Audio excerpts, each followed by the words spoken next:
Fala, Vitão! Fala, Guga! E aí, como é que tá? Muito bom? Uma semaninha de muita ansiedade até chegar esse momento. Estamos aqui pro capítulo 2. Tá na área o capítulo 2, então. Roda a vinheta!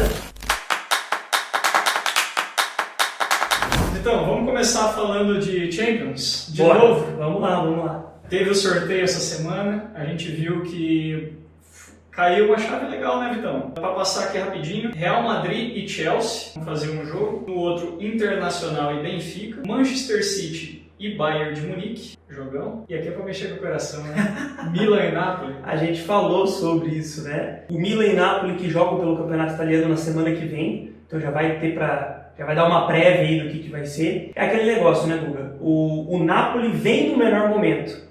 Comentávamos no capítulo 1 sobre a chegada do Napoli na final da Champions, um possível candidato ao título da Champions, mas é um clássico italiano. A gente sabe que clássico é aquilo tudo, né? E o caminho acabou se trilhando porque a gente falou semana passada. Eles só podem se enfrentar na final pela bem do espetáculo. City e Napoli podem fazer uma grande final de Champions League e o teu coraçãozinho de milanês vai ficar à mercê do espetáculo aí. Pois é. Somos fãzaços do Milan, né? Pena que o Milan já não é mais o mesmo, já fazem 17 anos, né? Entrou por vários processos aí, mas coraçãozinho, vamos falar do coraçãozinho da Itália, né? Tá na torcida pro Napoli. A gente falou sobre uma possível final entre Napoli e Manchester City. Eu acredito nisso, ainda mais agora depois do chaveamento. Não sei a sua opinião, Guga, com relação a isso, mas eu sei que com relação a todo o jornalismo do mundo aí, tem muita gente trazendo o Bayern de Munique como um dos favoritos para a final dessa Champions, poder levar o título, mas eu não sei se o Bayern de Munique consegue levar esse duelo contra o City, não.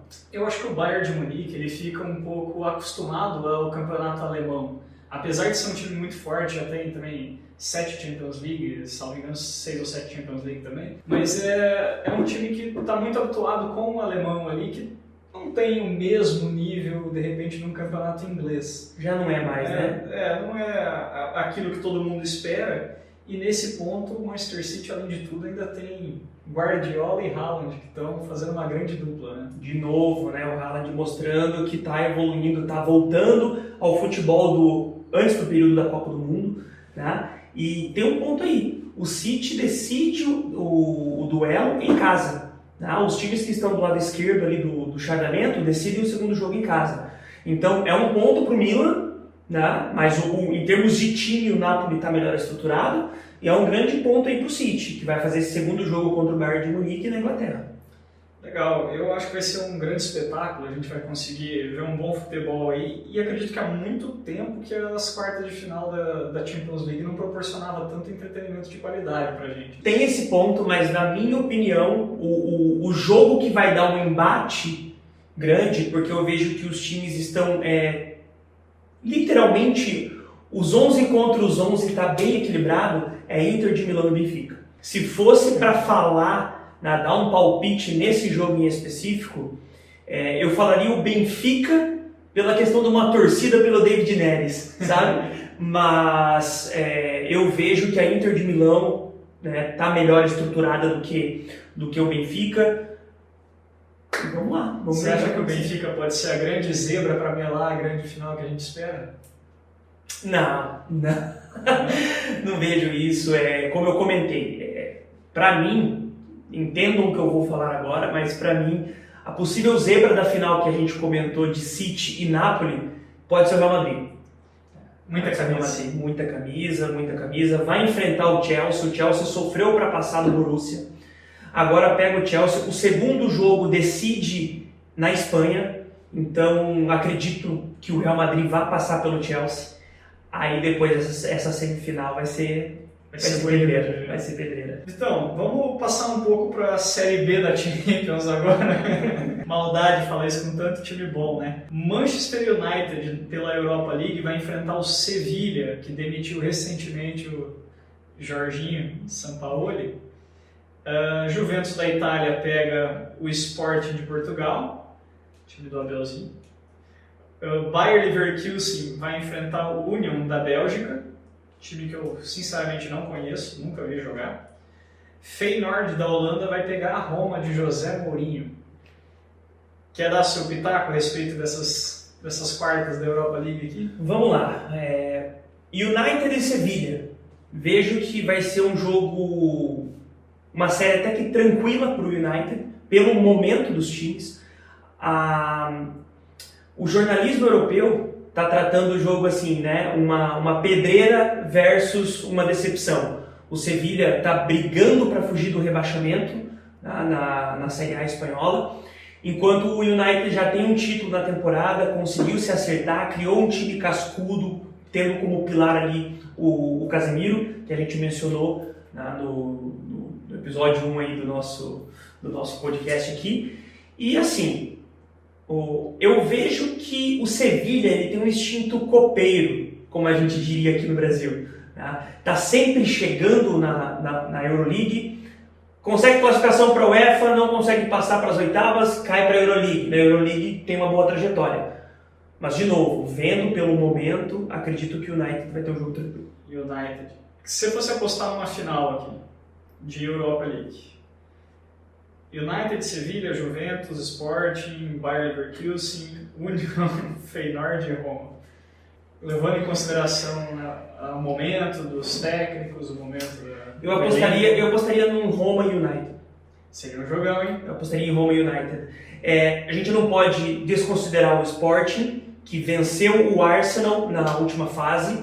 O Arsenal, que é líder da Premier League. Era um dos favoritos até nessa Europa, né? Era um dos favoritos, foi para pênalti, o Sporting levou.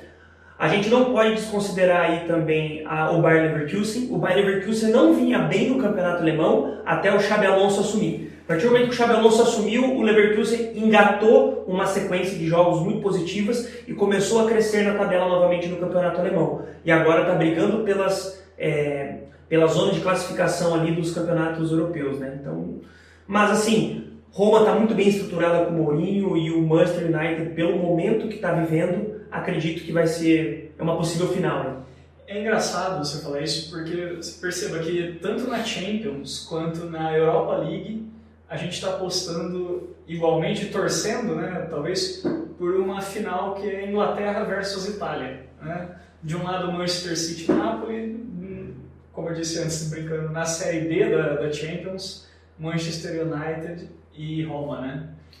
Se eu pudesse até fazer um comentário, nós que somos fãs do campeonato italiano, né, do futebol italiano, por um lado isso é muito bom. Falamos isso no episódio passado sobre a questão de termos clubes italianos nas fases finais dos campeonatos europeus, mas ao mesmo tempo acaba sendo um pouco triste porque dos principais clubes italianos, então quando a gente fala isso a gente está falando de Milan, Inter, Roma, Juve, Napoli e Lazio, apenas 20% do elenco é italiano.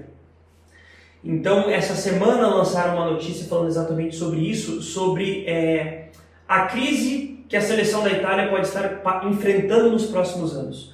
Não conseguiu classificação para a última Copa. A seleção da Itália sempre chegou com jogadores bem experientes. Muitos desses jogadores experientes já se aposentaram e a nova geração ainda não engrenou. Nós temos e ouvimos falar muito do Donnarumma, que já é uma realidade, porém a gente tinha outros jogadores fazendo a zaga, fazendo a função de volante, que vieram com boas promessas, Barella, só que não engrenou. E no ataque a gente tem pessoas como o próprio El Shaarawy, que nunca deslanchou. Eterna promessa, Exatamente. Então, assim, a seleção da Itália vive um momento crítico, por terem falta esses jogadores jogando um grande futebol. E como o futebol italiano contratou bastante estrangeiros, por assim dizer, então é um ponto de atenção aí pra gente estar vendo. Então, campeonato estadual. Paulistão, Água Santa surpreendeu, porque todo mundo apostava no Bragantino, e vai fazer a primeira final da história do Água Santa. Um time muito novo, há pouquíssimo tempo era um time de várzea ainda, mas chega forte numa final de Campeonato Paulista, superou a dificuldade do calendário e vai fazer a final contra o Palmeiras, podendo aprontar mais uma vez aí para cima do Palmeiras. Vai ser uma final muito legal de assistir, né? Vai ser muito bom assistir. É sempre bom você analisar um time do interior chegando numa final e como eles tratam isso, né? Um clube mais tradicional e grande, como é o caso do Palmeiras, mas um clube, com todo respeito, mais menor, com pouco investimento, se comparado com os grandes, e ele chega numa final, e ele não chega morto numa final. Tá? Ele chega muito bem estruturado. Conseguiu segurar os jogadores que precisam voltar dos empréstimos ou já estão vendidos para outros clubes, né? Para outros clubes, e eles conseguiram segurar esses jogadores. Lembrando que o Água Santa fez um jogo de 4-1 contra o Palmeiras, num passado não muito distante. 2017, se não me falha a memória, vai ter aí em algum lugar. Eu acho que era 2014, mas a gente vai conseguir colocar ali sim. Eu lembro que foi um pouquinho depois, porque o time do Palmeiras já tinha um time um pouco mais estruturado. Salvo engano, o técnico já era até o Cuca. Mas eu vou colocar certinho para vocês aqui a informação. Vai passar a escalação do Palmeiras aí, que tomou pau do Água Santa. Assim, seria estranho a gente não colocar o Palmeiras, que para mim hoje é um dos melhores times do Brasil. Não perde, tá? A gente não colocar o Palmeiras como favorito para essa final. Mas eu vejo que não vai ser um jogo fácil pro Palmeiras. Porque o Água Santa vai jogar um bom futebol, então vai ser uma final muito emocionante de assistir. Ainda falando em estadual, o Gauchão também aprontou das suas. Ipiranga meteu 2-1 em cima do Grêmio. De virada. E tá com um pezinho nas finais do Campeonato Estadual. O que você acha dessa situação aí?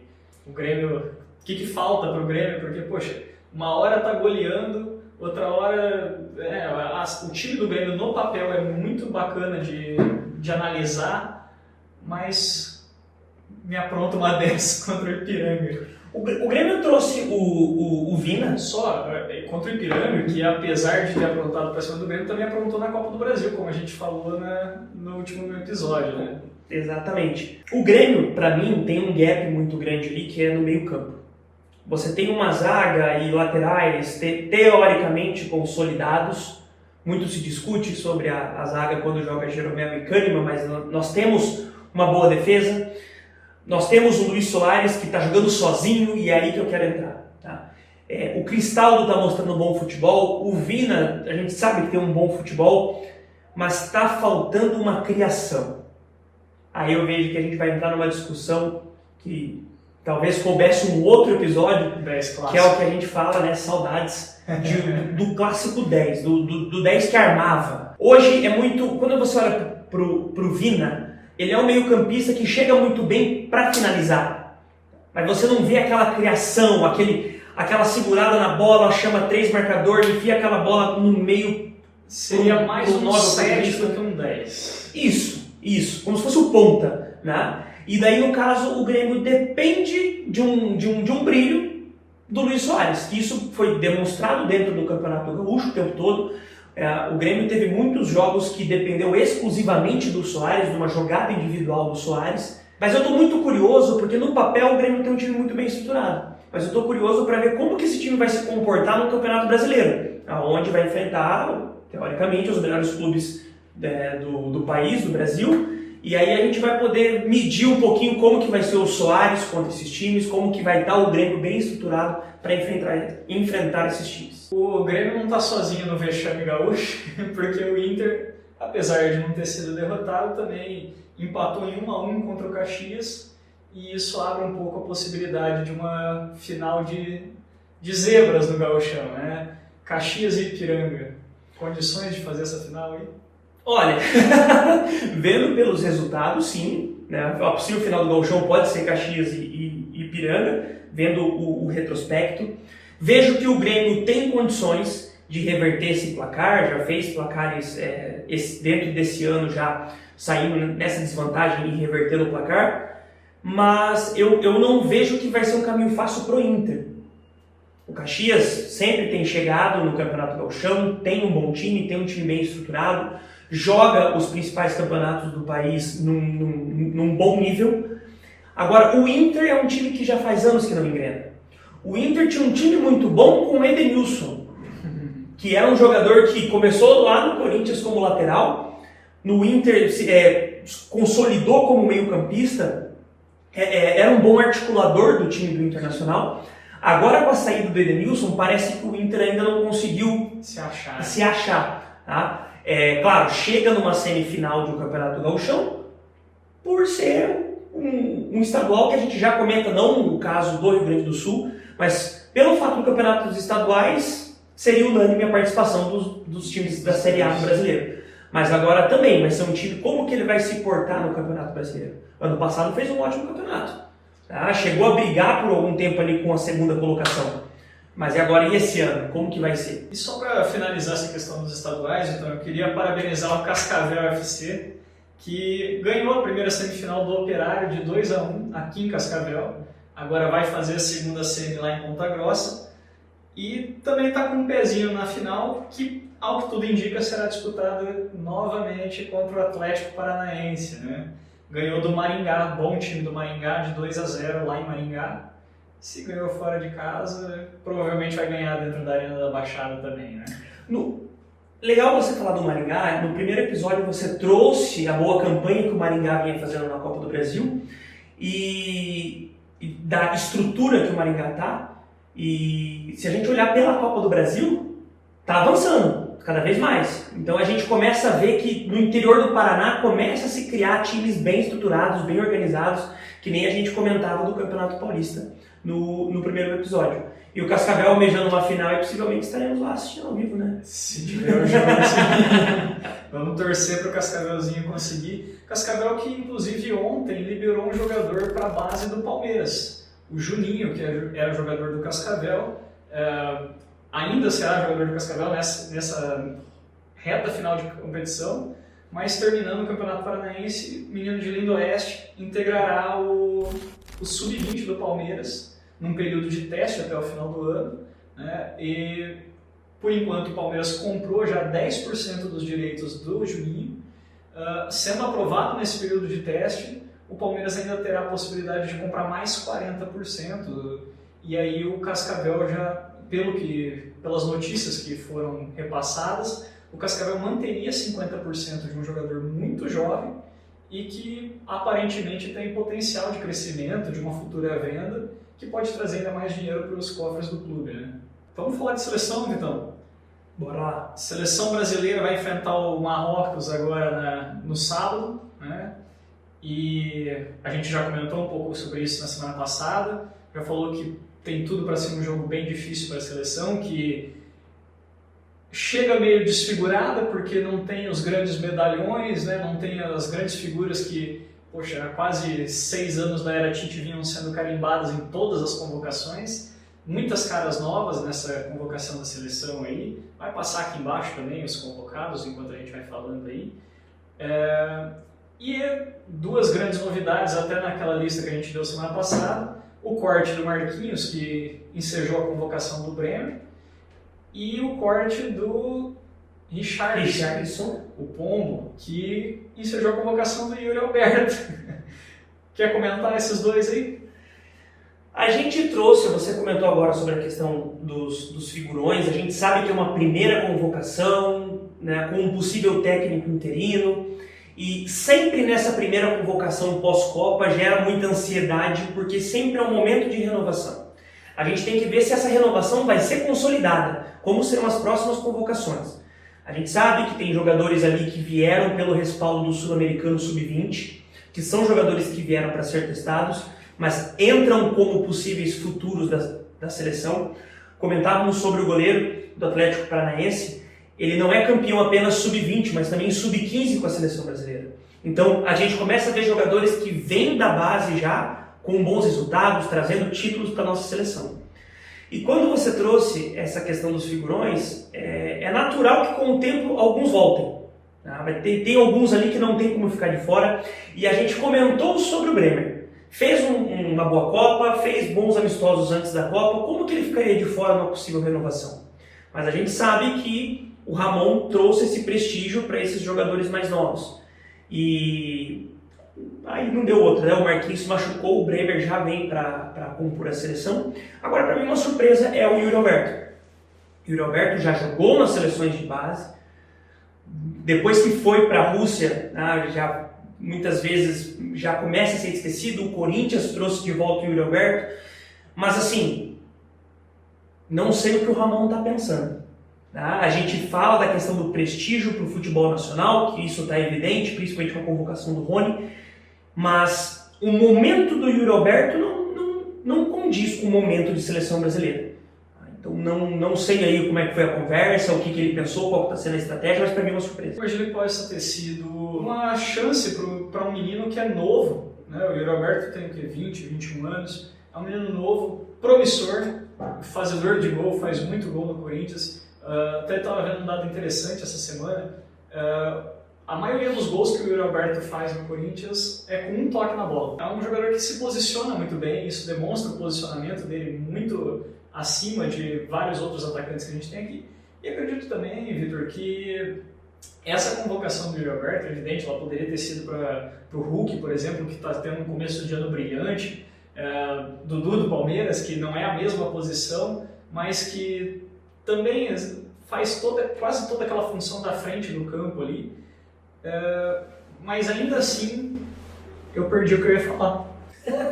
Mas aí eu vou salvar o seu prestígio nesse momento? Não, mas eu vou retomar. A Marília vai editar isso aí. Eu sou muito ruim, então. É um menino que vem fazendo muitos gols no Corinthians, muito promissor, e que, assim, eles poderiam ter convocado outros jogadores que estão até com melhores números na competição, nas competições desse começo de ano, mas acho que dá essa chance e mostra para o futuro treinador, que a gente ainda vai comentar, mostra para esse futuro treinador que tem ali um grande potencial, né? E até dá uma chance para o Yuri Alberto para falar para ele, olha, continua fazendo um bom trabalho, a gente está te observando, você pode ter chances na seleção. Evidentemente não será titular nesse jogo contra Marrocos, pode ser que entre no decorrer da partida, mas acredito que dá essa oportunidade, dá esse sabor de convocação para ele. E assim como eu falei do Rony já outras vezes para você, só deixa para os outros jogadores que atuam no Campeonato Brasileiro aquela impressão de que, poxa, eu posso continuar por aqui, se eu fizer um bom trabalho aqui, eu posso ter uma chance de estar lá, de vestir a camisa da seleção. Então eu acho que assim, tanto a convocação dele quanto a convocação do Rony, ela passa essa mensagem. Eu vejo que o Yuri Alberto, dentro do que você falou, uma possível justificativa para a convocação dele possa ser que ele seja um dos poucos 9 de origem que nós temos no futebol brasileiro. Quando a gente fala de 9, trouxemos isso nas nossas discussões em off, o próprio Richarlison. Ele vem jogando como 9 na seleção, ele é um 9 de origem, mas a partir do momento que ele é vendido para o Tottenham, em nenhum momento ele pensou em brigar pela posição com o Kane. Ele simplesmente cedeu e joga de ponta. Então, e muitas vezes o Tite, quando ele vinha para a seleção, colocava de ponta. Agora nós temos muito isso, parece que é moda, né? Falar, o jogador joga em várias posições. Rodrigo, né? Quem mais? O próprio Vini Júnior. Você vê que o Vini Júnior ele acaba alterando muito entre as pontas, mas tem muito isso. Mas aí a gente falta o 9 de origem. A gente falava da questão do Firmino ter ido para a Copa, o Firmino pode fazer o 9, mas o Firmino também é um meio campista de origem. Então, assim, o Yuri Alberto talvez traz esse respaldo como um futuro potencial, um jogador em potencial, que pode vir a ser um centroavante pelo fato de sempre ter jogado como 9, no Corinthians ainda está fazendo esse papel também. Então, assim, vamos salvar esse prestígio para ver se a gente mantém e consegue subir. E nessa pegada, eu vejo que o Pedro também poderia ser do Flamengo, poderia ser uma opção, mas a gente já viu o Pedro sendo testado em Copa do Mundo, inclusive, né? Então, eu acredito o que corrobora essa ideia de que o Yuri Alberto tem sido convocado para dar oportunidades, para mostrar para o futuro treinador essa gama de jogadores bons, principalmente do meio para frente, e você não precisa depender de um só, você pode apostar muito no momento. E seleção, poxa, querendo ou não, é um pouco de momento, né? Vamos falar das seleções europeias, porque eu gostaria de destacar aqui antes da gente finalizar. A Alemanha enfrenta a Bélgica, um grande jogo. Se puder fazer um parênteses nesse jogo, para mim é um jogo que vai entregar muita coisa. Tá? Vai entregar muita coisa no seguinte sentido. Como é que está o planejamento da Bélgica? Será que vai ser uma reestruturação? A Alemanha já vem de últimas Copas com péssimos resultados. Será que vai manter o que vinha ao planejamento, porque da última vez que a Alemanha manteve, mesmo com críticas, foi quando a Alemanha foi campeã mundial. O Renato Augusto traz isso porque ele jogava no Bayer Leverkusen naquela época, que ele falou assim, é feio de assistir a seleção da Alemanha jogando, mas os torcedores estão lá apoiando e existe um planejamento.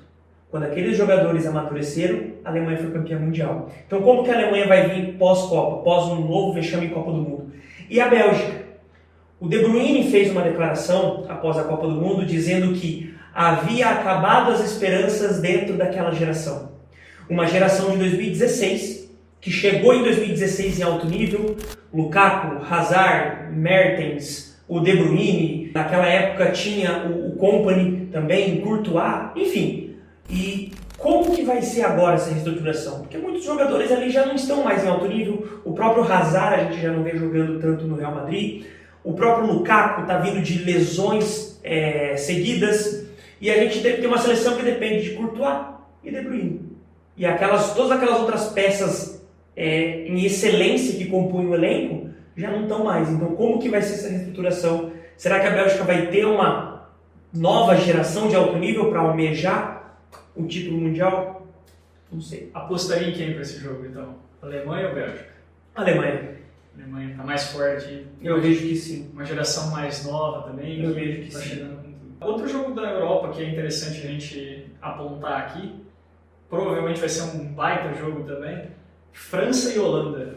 Holanda se reestruturando, com todo o respeito, na Copa eu coloquei Holanda como uma boa seleção para encabeçar ali talvez um top 4, não seria nenhuma surpresa no Mundial. Atrapalhou, né?